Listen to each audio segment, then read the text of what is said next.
Mirror's Edge is a 12-year-old game that, for the most part, has aged really well, even if it hasn't in some ways. Guns. I don't really know why, but lately I've been looking back at the game and thinking about just why I loved it so much back when it came out, and if I still would today. Long story short, after a playthrough or two, I can firmly say that I do still enjoy it, and I think I now know why. Mirror's Edge is a game with a lot of focus. For the most part, it knows what it wants to be, and most of the game's design complements that. One of Mirror's Edge's... that sounds so stupid. One of the game's greatest strengths is how it keeps things simple but still satisfying, which can be seen in both the mechanics and the art style. I've always loved the art style of this game. It has this clean white aesthetic with splashes of color, almost like paint on a canvas. Okay, that sounds a bit pretentious, but it's true. The way that Mirror's Edge sparingly uses its vibrant color palette makes it feel distinct from other AAA titles.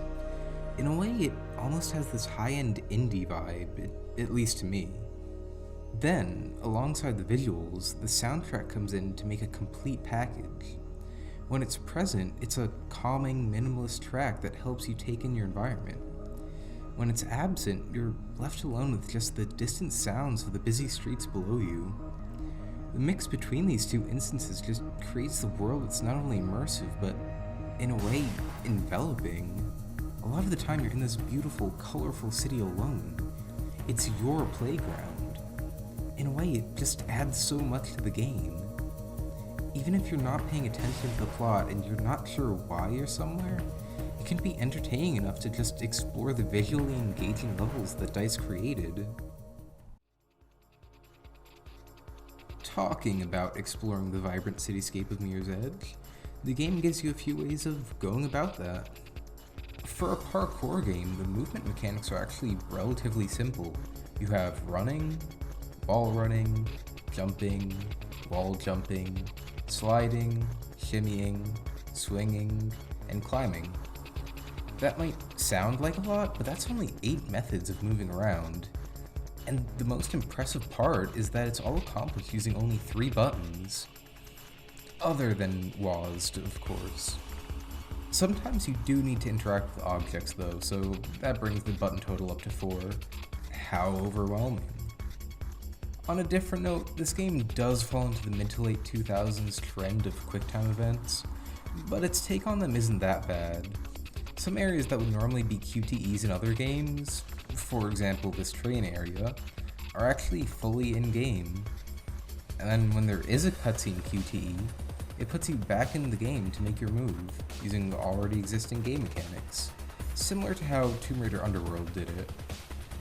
And finally, I need to talk about the gunplay. We all knew this was coming. While in most aspects, I think that the simplicity adds a lot to the game, there's no denying that the gunplay in Mirror's Edge is hot garbage. The gun mechanics are woefully underdeveloped. I don't really know where to begin, so I guess I'll just list off my problems. It really breaks the flow of the game. The gun's animations and sounds aren't very satisfying. Sometimes enemies barely react to being shot. There's a surprising amount of gun variety, even though many just feel like reskins. And there's just no reloading mechanic at all. This probably wouldn't be an issue if there weren't mandatory fighting segments.